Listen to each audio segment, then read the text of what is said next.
جب میری شادی ہوئی تو ایک ہفتے بعد ہی میرے شوہر نے مجھے یہ خوشخبری سنائی کہ وہ سعودی عرب کے لیے روانہ ہو رہے ہیں۔ میں حیران تھی کہ میں اس بات پر خوش ہوں یا روں، کیونکہ میرا شوہر مجھ سے ہمیشہ کے لیے دور جا رہا تھا۔ سچ پوچھئے تو میرا رو رو کر ہی برا حال تھا، کیونکہ ان لوگوں نے شادی سے پہلے یہ بات ہمیں نہیں بتائی تھی۔ کہا تھا کہ لڑکے نے نوکری کے لیے کوشش کر رکھی ہے، جلد ہی نوکری ہو جائے گی۔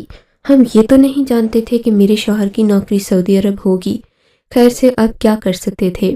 جب ان کی نوکری ہو گئی تو انہوں نے میری حالت دیکھ کر کہا کہ کچھ عرصے کے بعد میں تمہیں بھی وہیں بلا لوں گا۔ میں جانتی تھی یہ صرف ایک جھوٹی امید ہے، لیکن ایسا کچھ نہ ہوا۔ کچھ دنوں کے بعد میرے شوہر نے واقعی میرے کاغذات بنوانے کا کام شروع کر دیا۔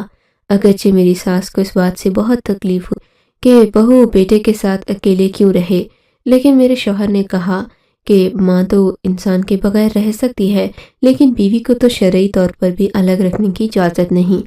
اسی لیے میرے شوہر نے مجھے وہیں پر بلا لیا۔ جب میں پہلے دن سعودی عرب کی سرزمین پر قدم رکھا تو میں نے سوچ لیا تھا کہ اپنے شوہر کی خوب خدمت کروں گی۔ ہم لوگوں کو زندگی میں کوئی بھی مشکل ہوگی تو ہم مل جل کر ایک دوسرے کا ساتھ دیں گے، لیکن میں یہ نہیں جانتی تھی کہ یہاں پر آنے کے بعد میرا شوہر ہی بدل جائے گا۔ یہ کیسے ہوا، بڑی لمبی کہانی ہے، کوشش کروں گی کہ مختصراً آپ کو سنا سکوں۔ ان دنوں میرے شوہر کی نوکری کے اوقات زیادہ ہو گئے تھے۔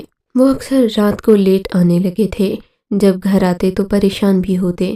میں پوچھتی کہ کیا ہوا ہے، کہتے کہ میرے مالک نے میری بہت بے عزتی کی ہے، اسے میرا کام پسند نہیں آتا۔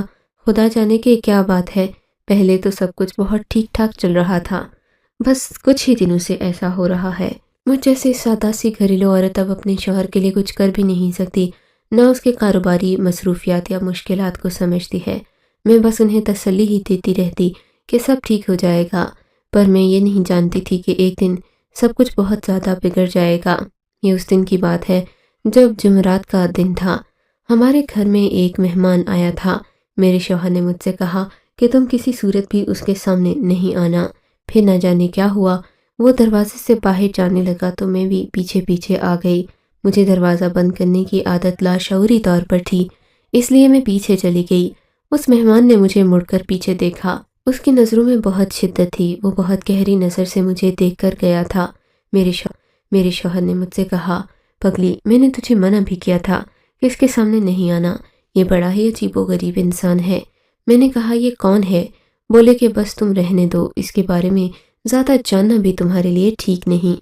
اپنے شوہر کی بات سن کر میں خاموش ہو گئی تھی۔ میں نے سوچ لیا کہ اب کوئی سوال تو نہیں کروں گی، لیکن مسئلہ یہ تھا میں سوال کرتی یا نہ کرتی، مجھے زندگی میں ان حالات سے گزرنا ہی تھا۔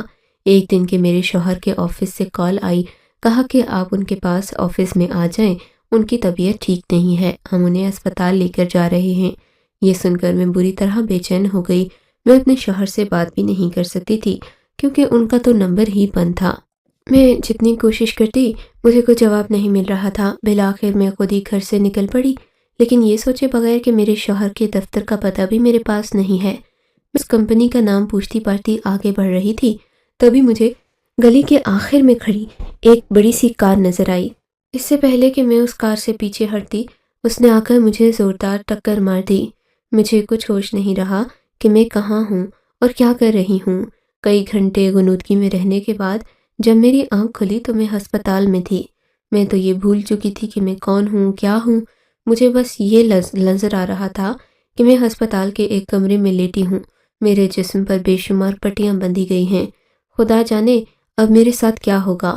میں کسی چیز سے واقف نہیں تھی، یہاں تک کہ ہسپتال کے ڈاکٹرز میرے پاس آ گئے، مجھ سے مختلف باتیں پوچھنے لگے، لیکن وہ سب ایک عربی کو جواب دے رہے تھے جو کہ میرے بیڈ کے ساتھ ہی بیٹھا ہوا تھا، ان سے باتیں کر رہا تھا۔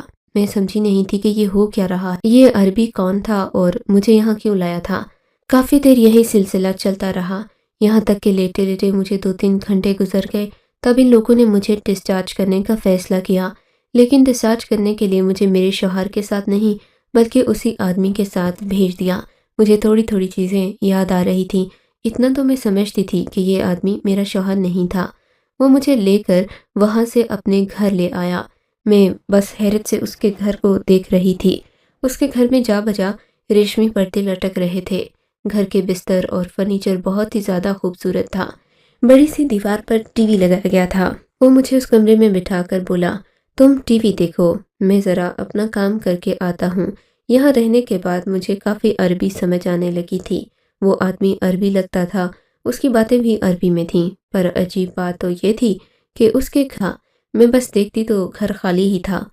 بہرحال میں وہاں بیٹھ گئی تھی۔ میرے لیے یہی گھر اب میری پناہ گاہ بن گیا تھا۔ مجھے تو اپنے شوہر کی کمپنی کا بھی نام اب بھول چکا تھا۔ میں نہیں جانتی تھی کہ میں یہاں پر کیوں آئی ہوں۔ تبھی وہ آدمی دوبارہ کمرے میں داخل ہوا۔ اس کے ہاتھ میں ایک لال رنگ کے شربت کا گلاس تھا اور کچھ دوائیاں تھیں۔ میں نے سوالیہ نظر سے اس کی طرف دیکھا تو بولا، یہ تمہیں لازمی کھانی ہے، ڈاکٹر نے دی ہیں۔ مجھے اچھی طرح یاد پڑتا تھا کہ اسپتال سے نکلتے وقت ڈاکٹر نے نہ ہی ہمیں کوئی ہدایت کی، نہ ہی کوئی دوا دی تھی، بس خیال رکھنے کا کہا تھا۔ پھر یہ گولیاں دوائیاں کہاں سے آ گئیں؟ میں سوچنے لگی۔ میں نے پوچھا تو کہنے لگا، جب تم بے ہوش تھی تب ڈاکٹر نے دی تھیں۔ میں نے عجیب سی نظر سے اسے دیکھا اور پھر وہ ساری دوائیاں اس کے کہنے پر کھا لی تھیں۔ تقریباً 1-2 گھنٹے بعد مجھے شدید نیند آئی اور میں واپس غنودگی میں چلی گئی۔ مجھے نہیں پتا کہ اس کے بعد کیا ہوا جب میری غنودگی میں چلی گئی۔ مجھے نہیں پتا کہ اس کے بعد کیا ہوا جب میری آنکھ کھلی تو صبح کے تقریباً 10 بج رہے تھے۔ میں نے ادھر ادھر اٹھ کر دیکھا، گھر میں کوئی بھی نہیں تھا۔ اس آدمی کا اپنے کمرے میں تھا اور اس کا دروازہ بند تھا۔ ایک ہی تھا دروازہ جو کہ اس گھر کا بند تھا، باقی سب کھلے ہوئے تھے۔ میں نے سوچا کہ میں اس گھر سے چلی جاؤں، میں اپنے شوہر کے گھر جاؤں، کہیں نہ کہیں سے اس کا پتہ معلوم ہی ہو جائے گا۔ لیکن جیسے ہی میں سیڑھیاں اتر کر نیچے آئی، میں نے دیکھا کہ مرکزی دروازے پر بڑا سا تالا لگا ہوا تھا۔ یہ دیکھ کر میں حیران رہ گئی، تو کیا یہ آدمی مجھے اپنی قید میں رکھنا چاہتا ہے؟ میں نے یہ بات سوچی تو مجھے بڑا عجیب سا لگا۔ پھر میں واپس اپنے کمرے میں آ گئی، سوچا کہ جب وہ اٹھے گا تو میں اس سے بات کر لوں گی۔ یہاں تک کہ تقریباً دوپہر کے 2 بج گئے۔ میں نے دیکھا وہ اپنے کمرے سے نکلا، لڑکھڑاتا ہوا باہر آیا، گویا کہ رات کو اس نے شراب پی ہو۔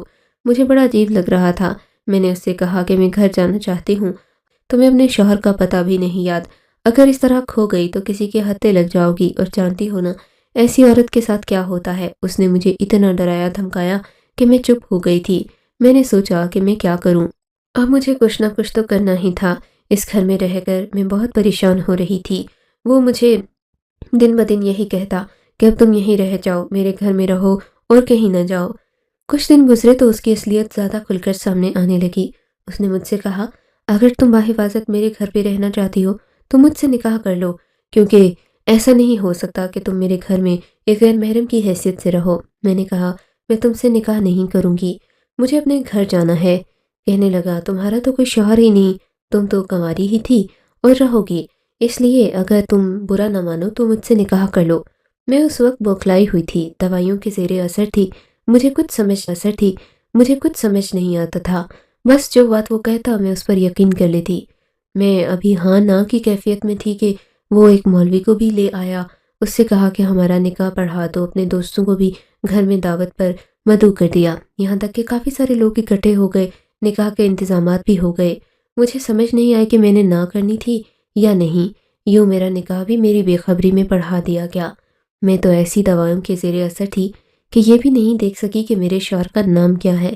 خیر سے میرا نکاح ہو گیا تھا، مگر شادی کے بعد اس شخص نے مجھ پر ایک مہربانی کی کہ مجھے وہ دوائیاں دینا چھوڑ دی تھیں۔ اب میں چاقو چوبند رہتی، ہوشیار سی ہو گئی تھی، جو بھی بات وہ کہتا مجھے سمجھ آتی تھی۔ لیکن اب مجھے رفتہ رفتہ محسوس ہونے لگا کہ وہ آدمی اردو بھی بولتا ہے اور بڑی روانی سے بولتا ہے۔ اسے اردو پر عربی سے زیادہ عبور حاصل تھا۔ مجھ سے بھی جب اسے کسی الفاظ میں اٹکنا ہوتا تو وہ اردو کا لفظ استعمال کر لیتا۔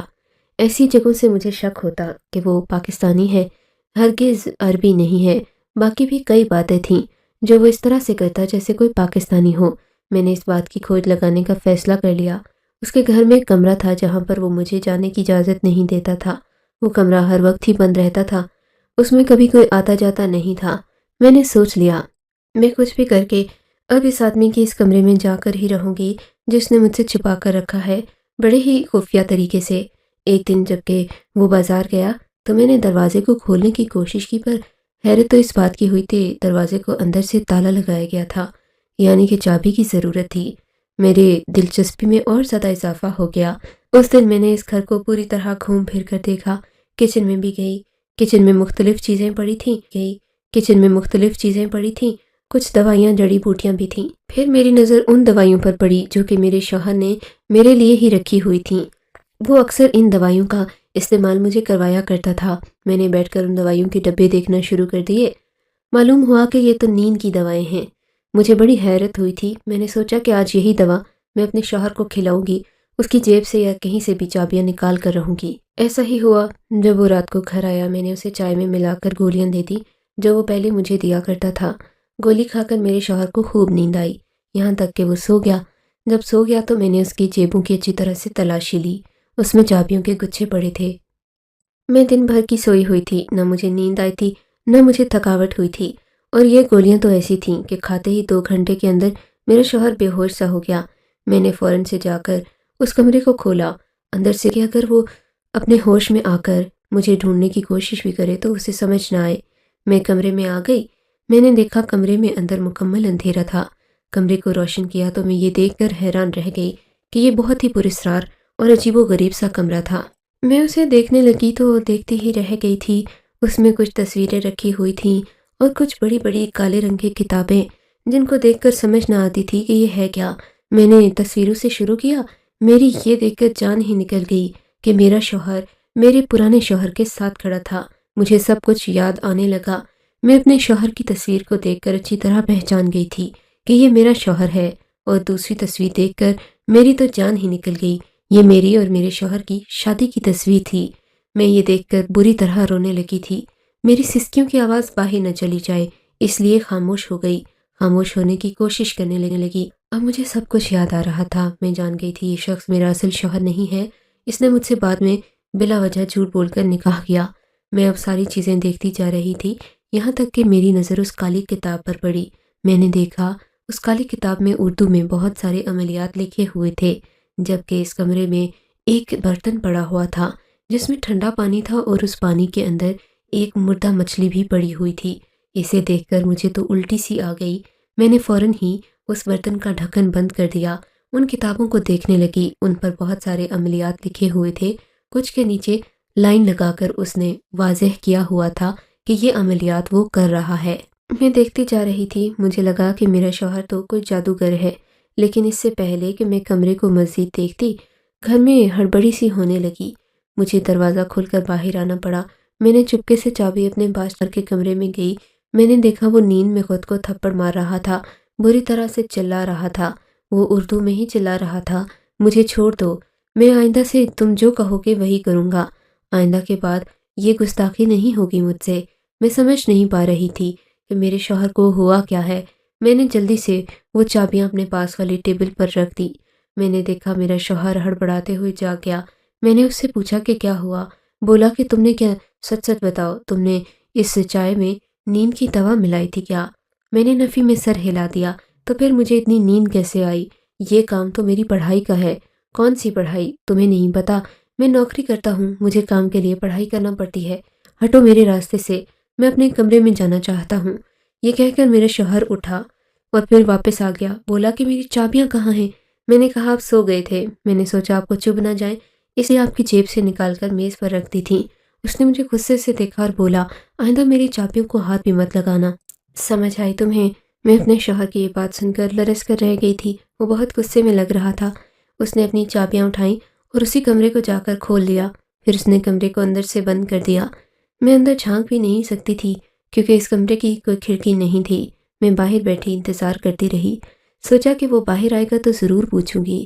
میں ڈر بھی رہی تھی کہیں اسے میرے کمرے میں جانے کی خبر ہو نہ گئی ہو۔ کافی دیر تک میرا شوہر کمرے سے باہر نہیں آیا، یہاں تک کہ میں نے دروازے پر دستک دی۔ اس نے اندر سے ہی آواز دی کہ اب دروازہ مت بجانا، میں اپنا کوئی کام کر رہا ہوں۔ میں بہت پریشان تھی، رو رو کر برا حال تھا۔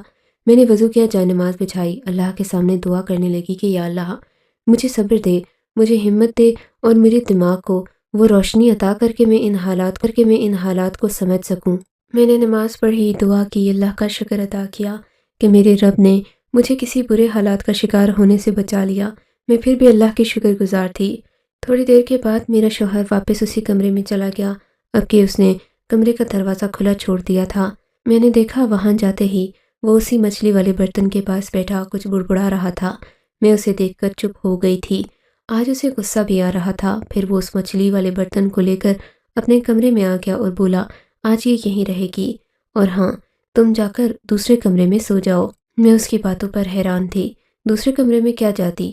میں نے جا کر اسی کمرے کو دیکھنا شروع کر دیا۔ اب اسے پتہ بھی چل جائے تو کوئی بات نہیں، میں نے دل میں سوچا۔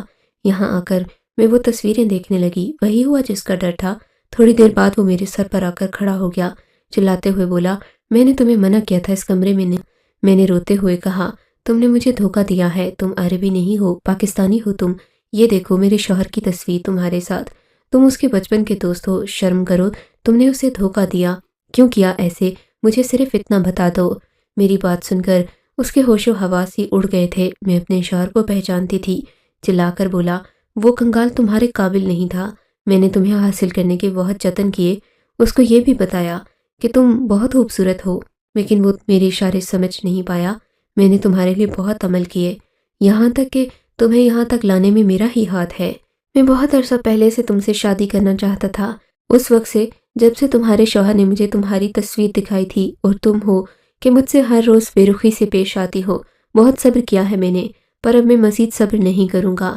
یہ کہہ کر وہ میری طرف بڑھنے لگا۔ میں نے اسے وہیں پر رکنے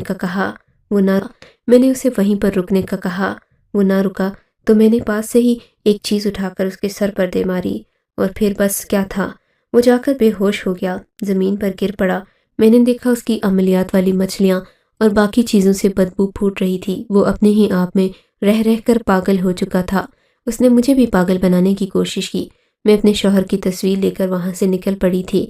کرتے کرتے میں نے کمپنی کا نام یاد کر لیا، جا کر ایک آدمی کو بتایا۔ بڑی مشکلوں سے میں اپنے گھر پہنچی۔ میں نے جب اپنے گھر میں قدم رکھا، میرا شوہر بیمار سا اپنے ہی بستر پر پڑا ہوا تھا۔ میں سمجھ گئی کہ میرا شوہر بھی اسی خبیث کے جادو اور اس کی بری عملیات کا شکار ہو گیا ہے۔ میں نے اپنے شوہر کو آج تک کچھ نہیں بتایا۔ میں نہیں جانتی اس کے دوست کے ساتھ کیا ہوا، لیکن مجھے اس بات کا ڈر ہے کہ وہ واپس نہ آ جائے، اور میرا نکاح جو اس کے ساتھ ہوا تھا، وہ تو کیا خیال ہے کہ کیا مجھے اپنے شوہر کو یہ بات بتا دینی چاہیے یا اس سے چھپا کر رکھنا چاہیے؟ ویسے تو میں 5 وقتہ نماز کی پابندی کرتی ہوں، میرا شوہر سنبھل رہا ہے، اس کی حالت پہلے سے زیادہ بہتر ہو رہی ہے۔ مجھے آپ لوگوں کی رائے کا انتظار رہے گا کہ میں کیا کروں۔